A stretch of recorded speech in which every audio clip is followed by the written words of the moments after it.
So when you get tasked with creating something with a certain style which needs to coincide with a brand specific vision, is always a daunting task. So how do you go about creating something visually impactful? Well, I think it's down to two things: how it was shot and the lighting. You may have heard it before, but without good lighting, your project can go from looking like it was shot on an unlimited budget, unlimited resources, to looking like it was shot on your mum's old iPhone. It's going to look terrible. So in this video I'm going to break down how I achieved this vintage high-key commercial look for the latest project I worked on with Good Coffee Cartel for their new wholesale packaging. Let's get into it. So first of all, if you'd asked anyone I'd spoken to about this project before shooting what I was most worried about, they'd all say the same thing: the lighting. I'm used to lighting individuals for small talking head setups. This needed something different, and for the couple of months leading up to this project, I was obsessing over it. Honestly, I think I completed YouTube on this topic, gathering as much information as possible, getting ideas together, and yeah, prepare to fail and all that, you know? Let's start off with preparation. I cannot stress enough how important preparation is for a shoot like this. A lot of my projects often involve turning up and basically shooting with what you've got. Again, I could not do that with this shoot.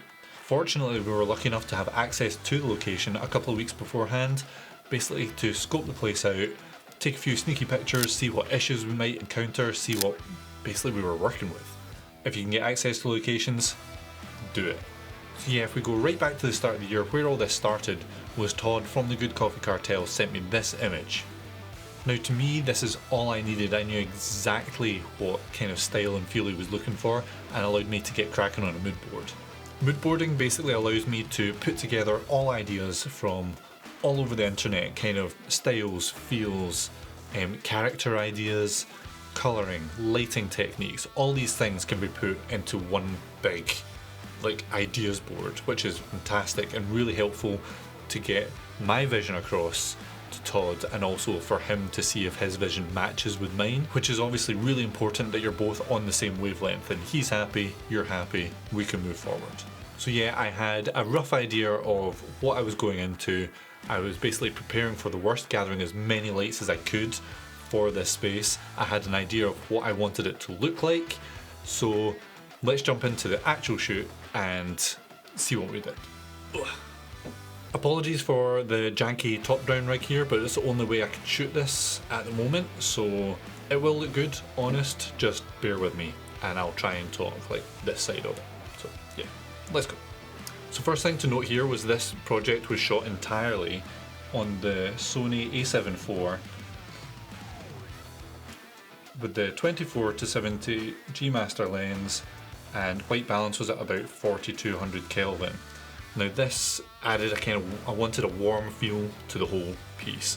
Thinking back to the picture that he showed me, it was very warm. You almost want it to feel that kind of morning sunlight, warm, homely, that kind of feel, you know?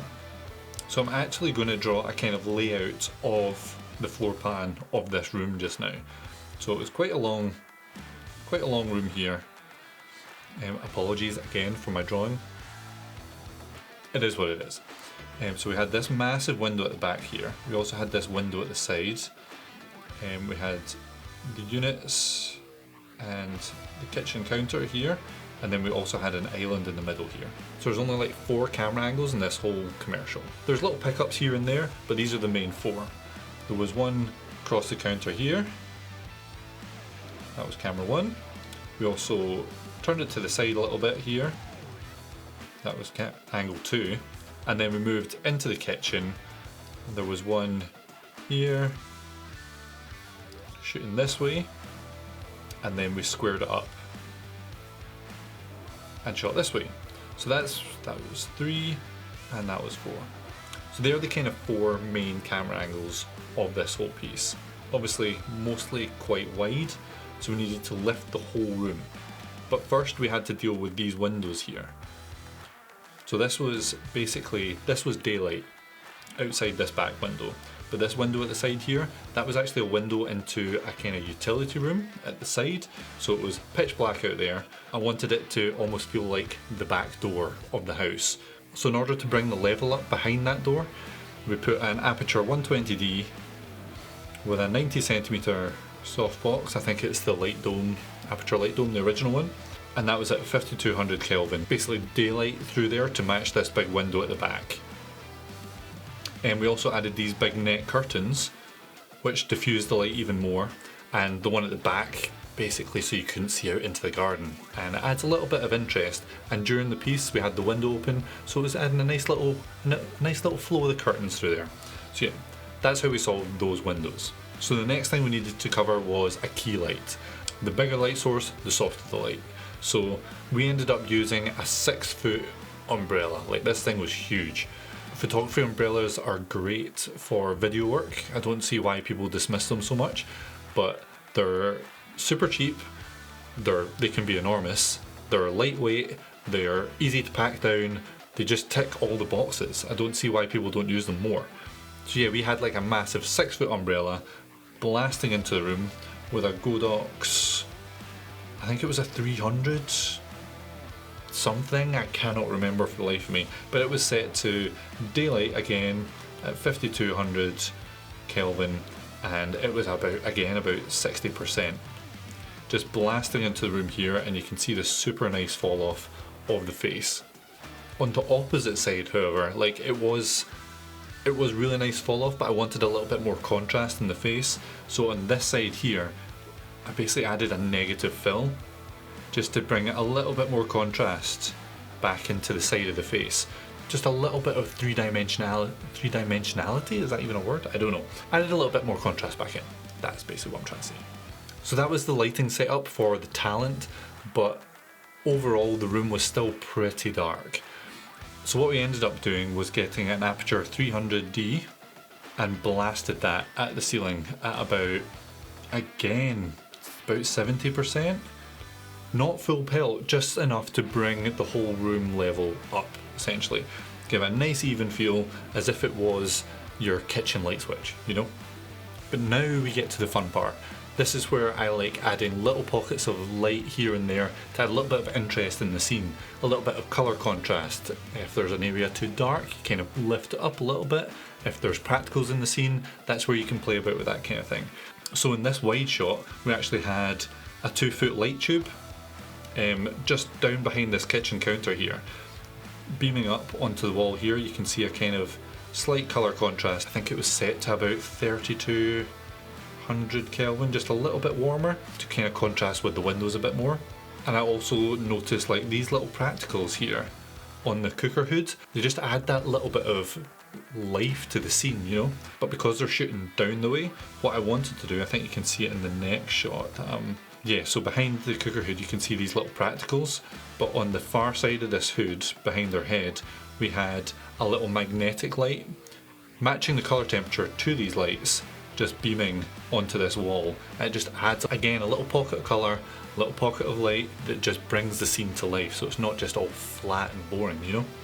Also in this shot, so this is camera 2 position, you can see it over here, camera 2, just a slight angle.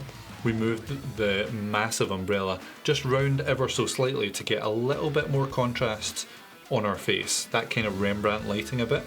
We left the negative fill where it was, but apart from that we didn't touch anything else. Just moved that light round a little bit, added a bit of contrast, worked a treat. So you can see in the black and white version, you get this little halo of light here from the light on the back of the cooker hood. You see these little highlights in the cooker hood lights themselves, and this really nice fall off on our face. So it works in black and white as well, which is great, ideal. So for this scene here, we wanted to focus a lot more on the kind of motivated lighting. We have this huge light source here for the outside window. We've got a little bit of the window here, but not much. So we wanted to mimic the light coming in from the window. Now if we were just to use the window light, it would almost, the way he's standing, just to add a rim light to him. So what we ended up doing was we added another 120D, or the small rig equivalent, again at 5200 Kelvin to match the outside window, with another 90cm softbox on there, basically blasting this side. So you can see there's that little bit of contrast in his face, but it's brought round a bit, so it's not so much a rim light anymore, it's brought round to kind of give that nice bit of contrast on his face, is what I'm trying to say. So in addition to that key light at that side, what I wanted to do was add a little bit of colour contrast on the other side. Like this side is very daylight balanced on that side, so I wanted to warm up a bit on the other side. And we got the light tube from before that was underneath the table here, and we put it on a stand about here. Didn't change any settings, still 3200 Kelvin, still the same brightness, but this just added a little bit of colour contrast on this back wall. The black and white version there, you can see it's all quite even. To be fair, we are getting this nice shadow around the clock, which I quite like. You know, swings and roundabouts. It is what it is. So for the final camera angle, it's square on to him. We have this outside door behind him with the 120D shining through, it kind of acting as a backlight, adding a bit of interest behind him. We brought the softbox from the shot before round here, blasting him on this side, just round the front of the face a little bit more so it wasn't too contrasty. Get this nice highlight roll off, and we also moved the light tube that was on the wall a little bit, just a little bit round a little bit more, so added a little bit of a rim light here, not too much. Again, in hindsight, I probably would have flagged it from this shot just because the colour on this wall I'm not too keen on, but it is what it is. But as you can see in the final version, you are getting this little bit of texture in the wall, these kind of shaded points, and around the clock as well as the nice highlight rim light around his face. So yeah, that's pretty much how we shot this commercial.